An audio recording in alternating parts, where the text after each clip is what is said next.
할렐루야. 네.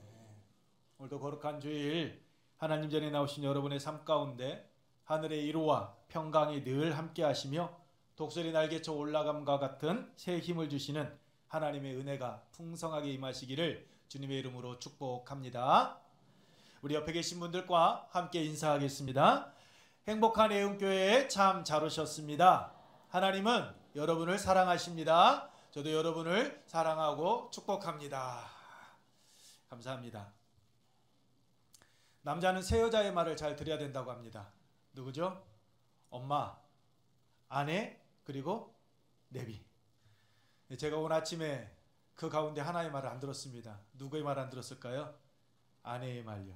제 아내가 그래요. 여보, 비 올 수 있으니까 우산 갖고 가. 그러는데 제가 뭔 비야? 괜찮네. 나왔습니다. 나올 때 괜찮았어요. 근데 딱 관리사무소 앞쪽에 왔더니 빗방울이 떨어지더라고요. 그래가지고 처음으로 지금 정말 오랜만에 뛰었습니다. 교회까지 오는데 숨이 차더라고요. 내 아내 말만 좀 들걸. 들었으면 이 고생하지 않을 것인데 라는 생각을 했습니다. 여러분, 우리가 하루하루의 삶을 살아가게 될 때 드려야 될 말들 참 많지요. 그런데 우리가 정말로 드려야 될 말씀, 그 말씀 안에 거해야 될 것은 무엇일까요? 하나님의 말씀인 줄 믿습니다. 그 하나님의 말씀은 우리의 생명의 길로 인도해 주시고 우리가 어제보다 더 나은 내일을 꿈꾸며 살아가는 삶을 살아가는 힘이 되어줄 줄로 믿습니다. 여러분, 2023년 12월 31일 오늘 마지막 날을 맞이했습니다. 올 한 해 여러분의 삶 어떠하셨습니까? 여러분 만족하십니까? 정말 잘 살았다. 올해와 같은 해가 내년에도 이어졌으면 좋겠다. 이런 생각이 드십니까? 아니면 아쉬움이 남으십니까? 솔직히 만족함을 느끼시는 분보다는 아마 아쉬움이 남는 분들이 더 많을 것입니다. 저 자신도 그렇습니다. 설교를 준비하면서 올해의 사자성어가 무엇인가 하고 한번 찾아보았더니 알고 계시는 분들도 계실 것인데 견리망의였습니다. 화면 한번 띄워주실래요? 견리망의. 볼견자에 이로울리, 잊을망에 오를의 해서 견리망의였습니다. 이로움을 보자 의로움을 잊었다라는 겁니다. 의로움을 잊어버리고 오직 눈앞의 현실의 그 이익만을 쫓아가고 있는 오늘 우리 사회를 이르는 말입니다. 이 말의 어원과 유래를 찾아보았더니 이렇습니다. 장자가 어느 날 까치 한 마리를 발견하고 그 새총으로 까치를 잡으려고 하고 있었습니다. 근데 장자가 목격한 것은 그 까치가 나무 그늘 아래에서 사마귀를 잡으려 하고 있었다라는 겁니다. 자신이 새총으로 자신을 노리고 있다라는 것을 모르고 까치는 사마귀를 노려보고 있었다라는 겁니다. 근데 그 사마귀도 한번 자세히 봤더니 그 사마귀는 자신 앞에 놓여져 있는 매미를 노려보고 있었다라고 합니다. 누군가 자신을 지금 잡아먹기 위해서 노려보고 있는 거 의식하지 못했다라는 거죠. 근데 더 나아가 까치와 사마귀, 매미뿐만 아니라 장자 자신도 새를 잡으려는 그 눈앞의 이익에 팔려서 산지기에게 걸렸다라는 것. 그것을 자신도 깨닫지 못했다라는 겁니다. 그래서 산지기에게 호되게 꾸지람을 들었다라는 말. 이것이 아멘. 하나님께 영광이 박수 올려드립니다. 의로움을 잊어버렸다라는 겁니다. 경제가 어려워지면 서민들은 자기 자신과 가족의 생존을 위해 이익에 관심을 가지게 되어지는데 이때 사회의 지도층은 달라야 한다라는 거죠. 공동체의 의로움을 실천하는 모습을 보여야 하는데 사회의 지도층이 그렇게 행하지 못하였다는 겁니다. 대통령의 친인척과 정치인들이 이익 앞에 떳떳하지 못했고 고위 공직자의 개인 투자와 자녀 학교 폭력에 대한 대응, 개인의 이익을 핑계로 가족과 친구까지도 저버리는 경우가 우리 사회에 너무나도 비일비재했다라는 겁니다. 공익보다 사익에 눈멀어가는 그 세상이 되었다라고 이야기합니다. 이 견리망의를 선택한 대학 교수들은 말합니다. 우리 사회가 이익만을 추구하는 가치 상실의 시대가 되어가고 있다라고. 그로 인하여서 사회 구성원 간의 신뢰는 이미 무너져 버렸고 사회가 나아가야 될 그 방향까지도 지금 잃어버리고 방황하고 있는 것이 오늘 우리 사회의 모습이다라고 말입니다. 여러분, 그러면서 오늘 하나님 전에 나와 예배드리고 있는 오늘 우리 신앙인의 모습은 어떻습니까? 견리망이 별반 다르지 않지 않습니까? 매일의 삶 속에서 하나님의 은혜를 노래하고 있습니다. 하나님의 사랑 외치고 있습니다.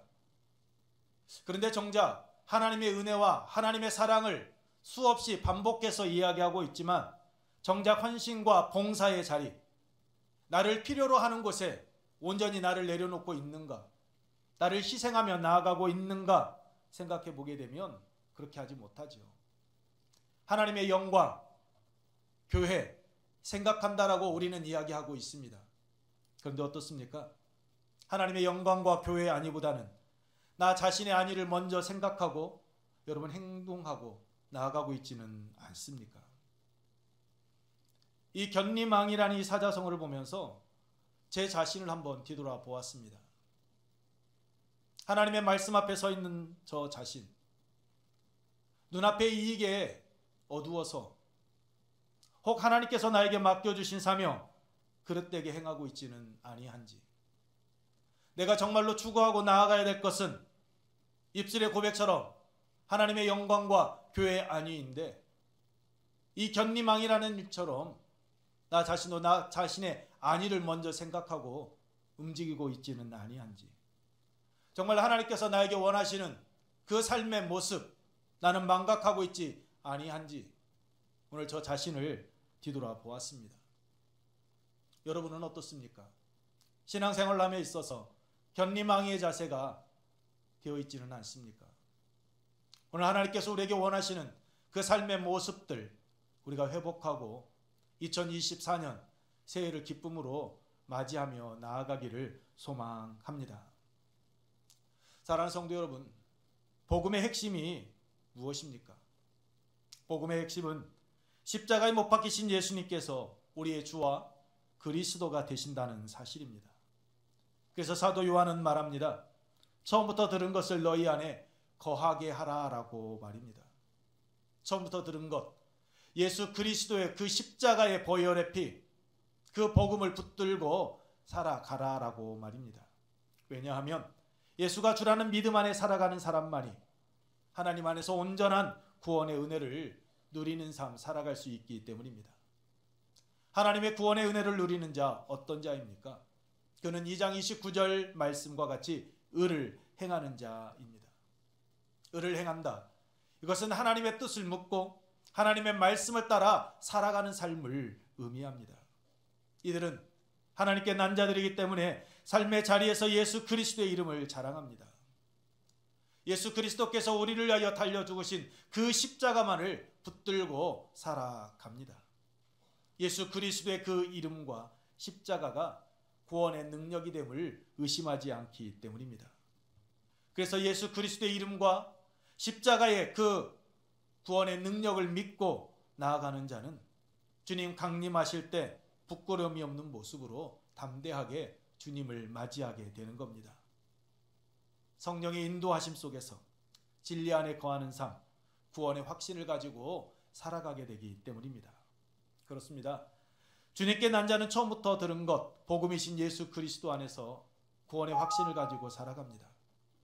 본문 1절에 말씀하고 있듯이 아버지 되시는 하나님께서 우리를 당신의 자녀 삼아주시기 위하여 우리를 어떻게 사랑하셨는지 하나님께서 우리에게 베풀어 주신 그 은혜와 그 사랑을 항상 가슴에 품고 그것을 생각하며 살아가기 때문입니다. 1절 말씀입니다. 우리 함께 읽겠습니다. 보라, 아버지께서 어떠한 사랑을 우리에게 베푸사 하나님의 자녀라 일컬음을 받게 하셨는가. 우리가 그러하도다. 그러므로 세상이 우리를 알지 못함은 그를 알지 못함이라. 아멘. 제가 표준 세번역 성경을 한번 읽어드리겠습니다. 아버지께서 우리에게 얼마나 큰 사랑을 베푸셨는지를 생각해 보십시오. 하나님께서 우리를 자기의 자녀라 일컬어 주셨으니 우리는 하나님의 자녀입니다. 세상이 우리를 알지 못하는 까닭은 하나님을 알지 못하기 때문입니다. 그렇습니다. 하나님께 난 자들은 하나님께서 우리를 당신의 자녀로 삼기 위하여 어떠한 사랑, 즉 얼마나 큰 사랑을 베푸셨는지를 아는 자들입니다. 여러분, 오늘 본문에서 어떠한 사랑은 놀람과 감탄을 의미하는 포타텐이라는 단어를 쓰고 있는데, 이것은 우리가 측량하기 어려울 정도로 정말 엄청나고 놀라운 그 사랑을 표현할 때 사용하는 말이 이 포타펜, 어떠한 사랑이라는 말의 의미입니다. 우리가 전혀 생각해 보지 못했고, 아니 생각할 수도 없었고, 또한 오늘 우리의 삶 속에서도 전혀 경험해 보지 못한 그 사랑으로 하나님은 우리를 사랑하셨고, 그 사랑의 은혜로 우리를 당신의 자녀 삼아 주셨다라고 성경은 말씀하고 있습니다. 그 어떠한 사랑이 무엇입니까? 죄로 인해 죽을 수밖에 없는 오늘 우리를 구원해 주시기 위하여 독생자 아들 예수 그리스도를 아낌없이 이 땅에 내어주시고 십자가에 달려 죽게 하신 그 사랑입니다. 여러분, 누가 과연 그 아들을 죽음의 자리에 내몰겠습니까? 세상 그 누구도 상상할 수 없는, 생각해보지 못한 방법으로 하나님은 우리에게 찾아오셨고 우리를 구원하여 주셨습니다. 예수님께서 마태복음 7장 7절 이하에서 구하고 찾고 두드리는 자에게 하늘에 계신 아버지께서 좋은 것을 너희에게 선물로 주실 것이다 라고 말씀해 주셨습니다. 그러면서 말씀하시죠. 아들이 떡을 달라 하는데 돌을 주며 생선을 달라 하는데 뱀을 줄 사람이 있느냐? 아무리 악한 자라도 좋은 것으로 자식에게 준다라고 말씀해 주셨습니다. 그렇습니다. 아무리 악한 자라 할지라도 자식 귀한 줄 압니다.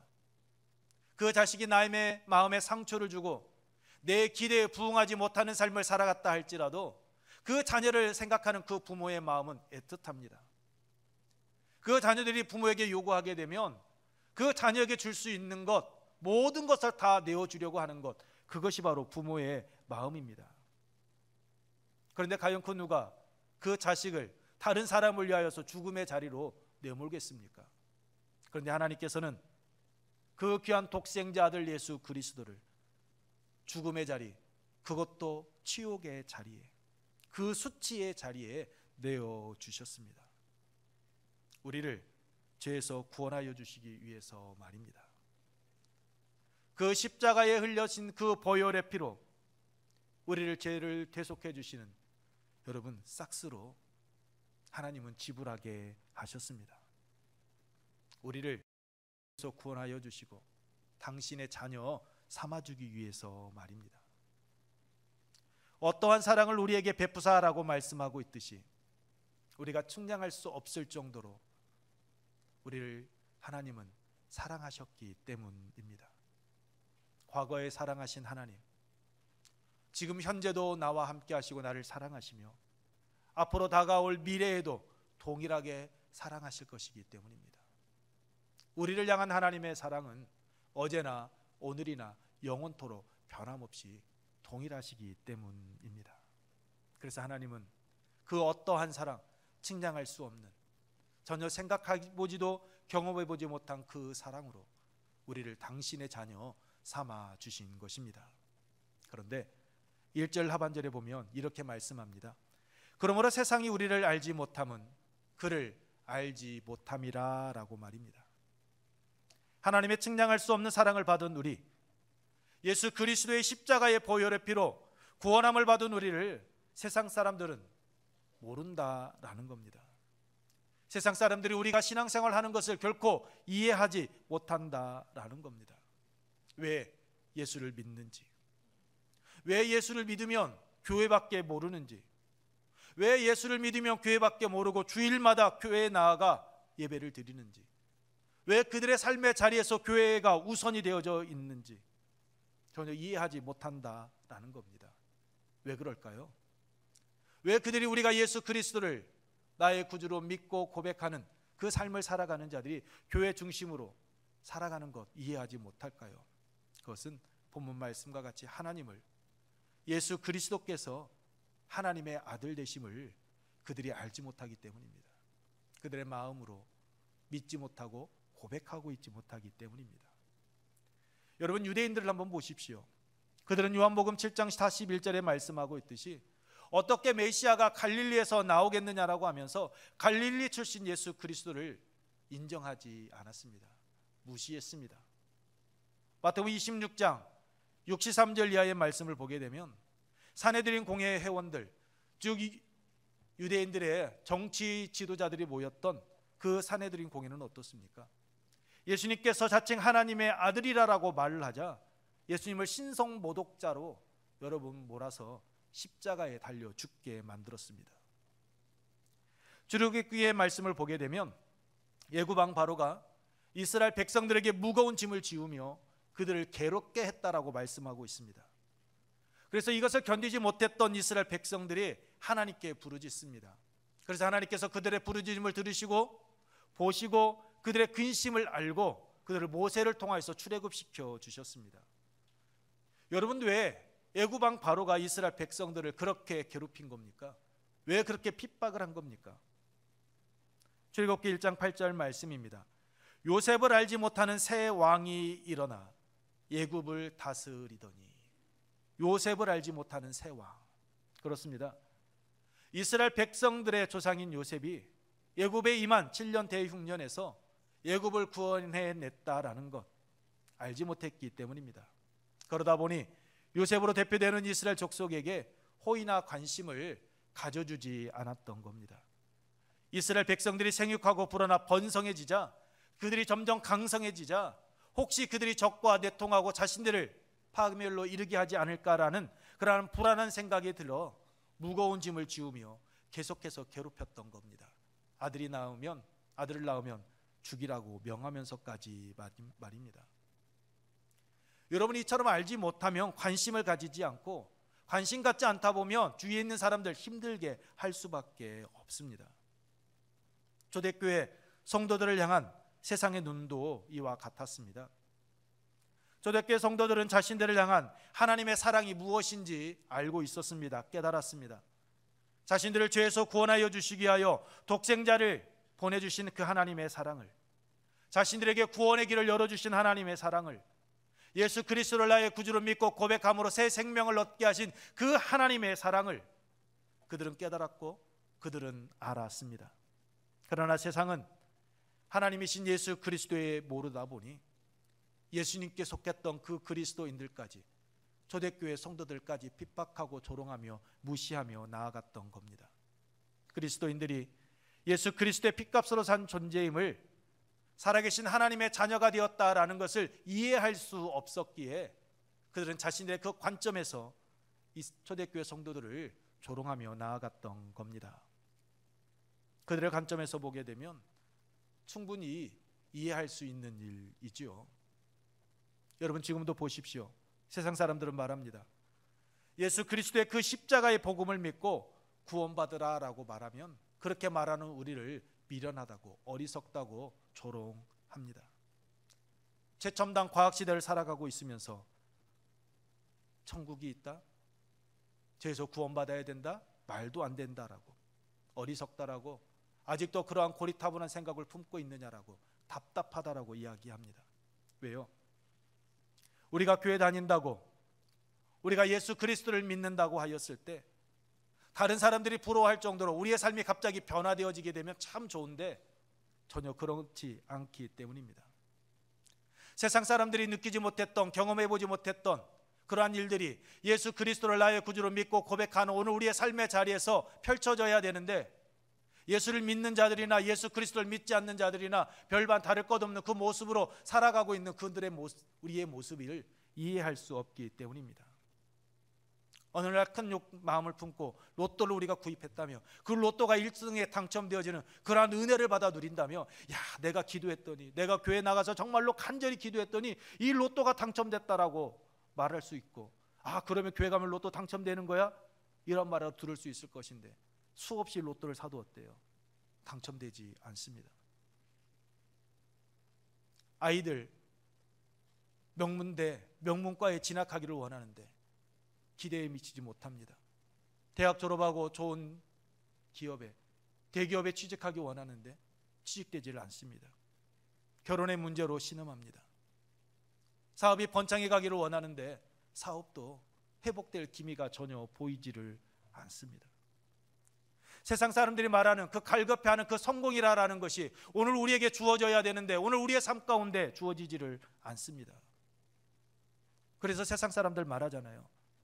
야, 예수 믿으면 밥이 나오냐 떡이 나오냐, 너 그 시간에 예배 드릴 시간 있으면 너 일해.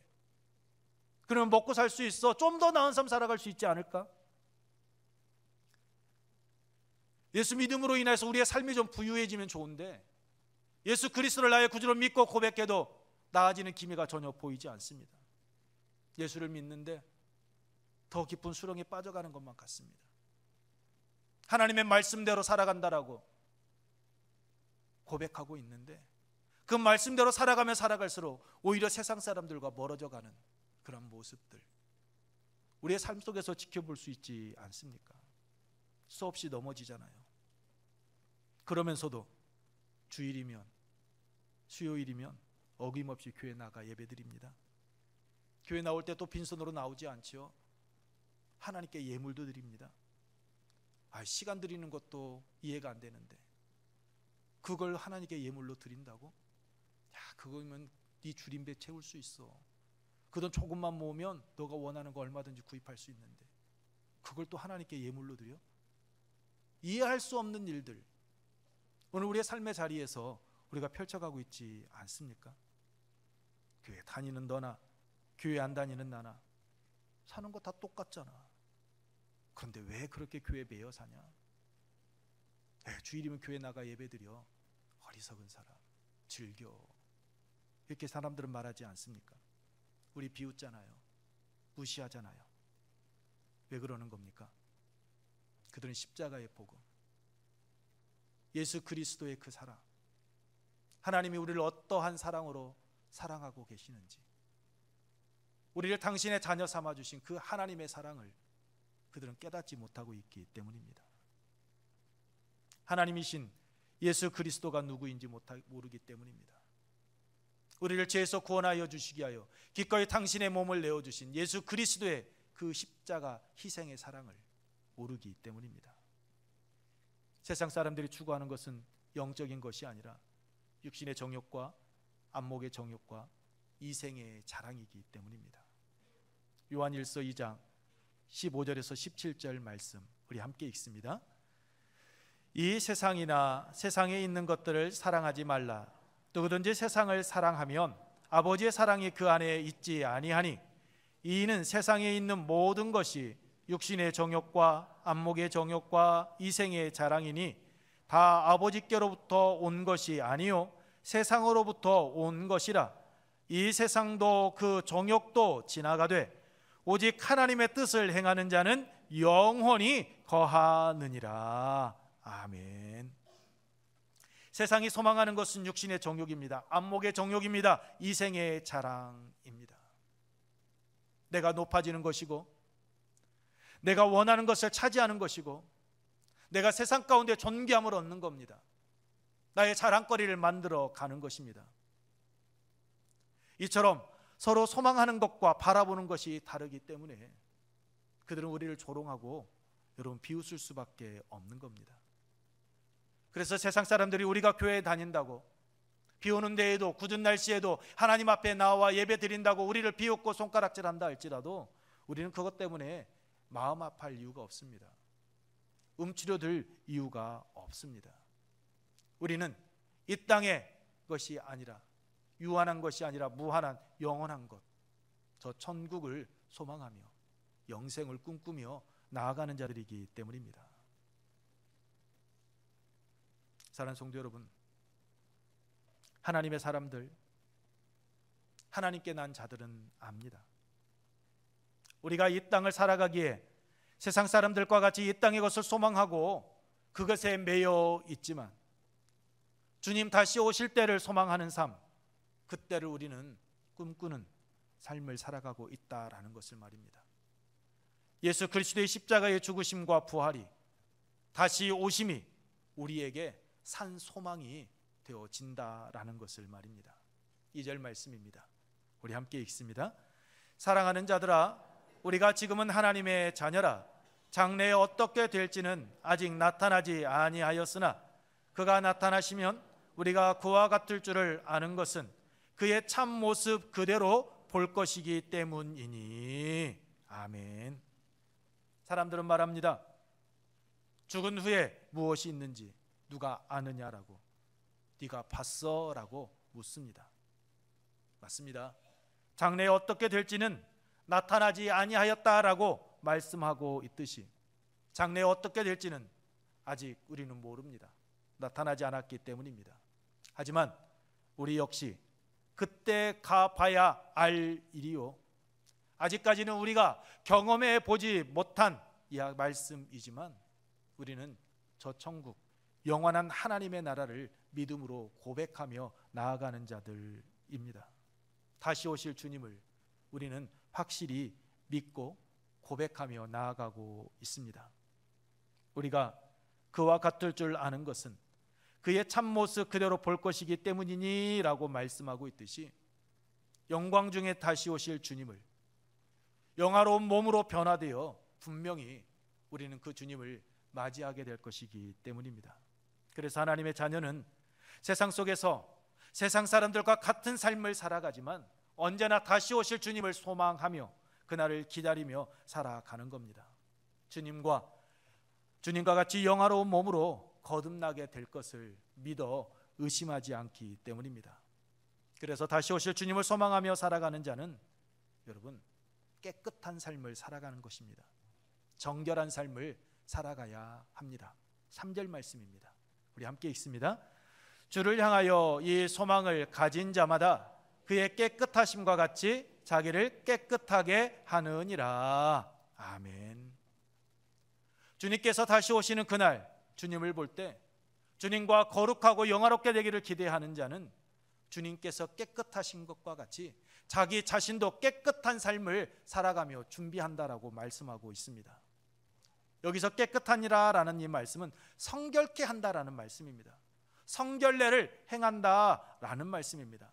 즉 구약시대에 하나님께서 나시린을 구별한 것처럼 나시린이 하나님의 말씀대로 구별된 삶을 살아갔던 것처럼 예수 그리스도를 나의 구주로 믿고 고백함으로 하나님의 그 어떠한 사람 측량할 수 없는 그 사랑으로 구원함을 받았고 하나님의 자녀가 된 자는 자기 자신을 그렇게 거룩한 모습으로 성결한 모습으로 살아가야 한다라는 겁니다.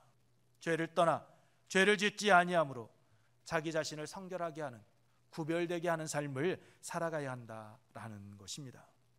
세상은 이 땅의 것을 위해서라면 그 어떠한 악한 일도 행합니다. 안목의 정욕과 육신의 정욕, 여러분 자기 이생의 자랑을 위하여서는 다른 사람의 마음에 상처를 주는 것 결코 여러분 두려워하지 않습니다. 고 이성규 씨가 마약을 했는지 안 했는지 정확하게 알 수는 없습니다. 음성이 나오지 않았다고 하니까 안 했을까? 그래도 시간이 있는데 여러 가지 우리들은 생각을 하죠. 그런데 그 과정 속에서 이 씨를 공갈 협박을 하여 돈을 뜯어내고 죽음에 이르게 했던 유흥업소 실장 미혼모 박 씨처럼 세상 사람들은 자신들이 추구하는 것을 위해서라면 기꺼이 다른 사람의 목숨 아니 생각하지 않습니다. 그러나 여러분 하나님의 자녀는 그래서는 안 된다라는 겁니다. 하나님의 자녀된 자는 하나님 앞에서 자기 자신을 깨끗하게 해야 한다라고 말씀하고 있습니다. 깨끗하기 위해서 빛 가운데 살아가야 한다라고 말씀합니다. 왜냐하면 요한일서 1장 7절에 그가 빛 가운데 계신 것과 같이 우리도 빛 가운데 행하면 우리가 서로 사귐이 있고 그 아들 예수의 피가 우리를 모든 죄에서 깨끗하게 하실 것이요 라고 말씀하고 있듯이 그 아들 예수 그리스도의 피가 우리를 모든 죄에서 깨끗하게 하시기 때문입니다. 그래서 우리는 빛 되시는 예수 그리스도 안에 거해야 하는 것입니다. 이것이 바로 예수 그리스도의 보혈, 그 누구도 생각해 보지 못했고 그 누구도 여러분 경험해 보지 못했던 오늘 우리를 향한 하나님의 어떠한 사랑입니다. 하나님께서 우리에게 베풀어 주신 그 크신 사랑입니다.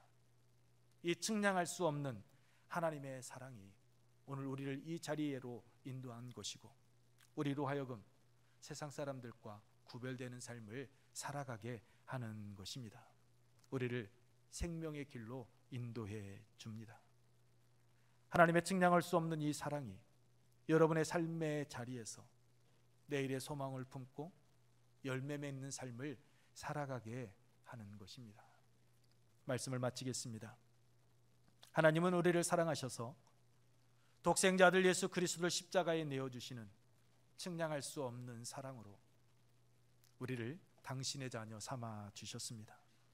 그러므로 이 사랑 안에 거하는 자답게 영원히 없어지지 아니할 주님께 소망을 두고 다시 오실 주님을 기쁨으로 맞이하여 주님의 깨끗하심과 같이 날마다 우리 자신을 깨끗하게 하는 정결한 삶을 살아가기를 소망합니다.